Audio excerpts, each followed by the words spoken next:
This is the tale of two ambulance companies, one town, and the fight for healthcare dollars. The town, Fort Mill, South Carolina. The companies, Piedmont EMS, run by the for-profit Piedmont Medical Center, and the nonprofit Fort Mill Rescue Squad. The chase starts here. 911, police, fire, or medical. In Fort Mill and some other parts of York County, dispatchers send not one, but two ambulances to every call.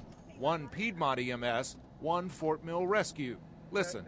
EMS 4, Fort Mill Rescue Squad, priority 1. And they're off. The first ambulance to get to the patient gets the patient, and the ambulance that gets the patient gets paid. It is the transport that generates the bill. Piedmont Medical CEO Charlie Miller. Is it a race to the scene? Some view it as that. Are you racing? No. Is there a race to the scene? I'd like to think that there's not. Fort Mill Assistant Director Tim McMichael. Occasionally there might be a little bit of drafting going on as two units follow each other, but we're definitely not out there swapping paint. There is another downside to competing ambulances, patient choice.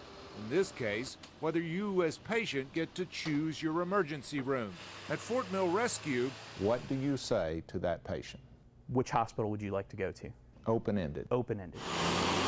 but in a Piedmont ambulance, They're told that we're going to take you to Piedmont. it's a statement, not a question. Piedmont's EMS director sent out this memo in February saying competition in healthcare can threaten the livelihood of each and every one of us. Once a decision is made for transport to the emergency room, your response should always include, "I will be taking you to Piedmont Medical Center." Piedmont's CEO says patients know they can tell the driver to take them elsewhere. All you've got to say is, "I'd rather go to Pineville."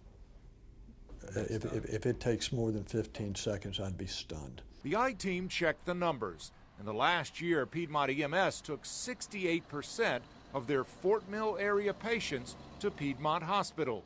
Fort Mill Rescue Squad took only 42% of patients to Piedmont. We have reason to believe that the staff at Fort Mill Rescue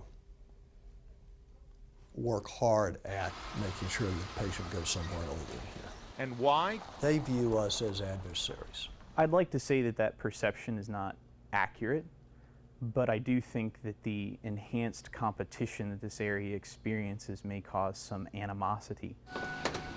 If there is animosity, it's because in the last 2 years, Piedmont has doubled its Fort Mill ambulances from 2 to 4, in effect double teaming Fort Mill Rescue Squad and threatening their business. That's not the reason we've done that.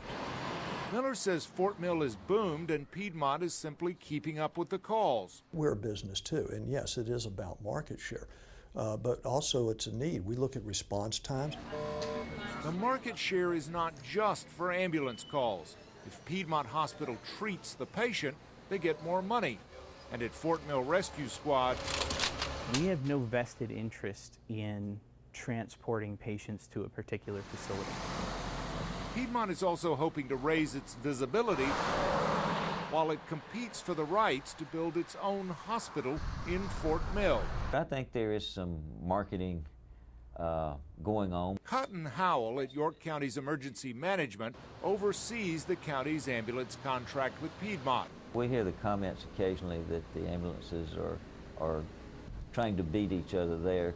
I can't document that. So while Piedmont fights for a new hospital and Fort Mill Rescue fights for patients to support the squad, the chase is on. Stuart Watson, News Channel 36.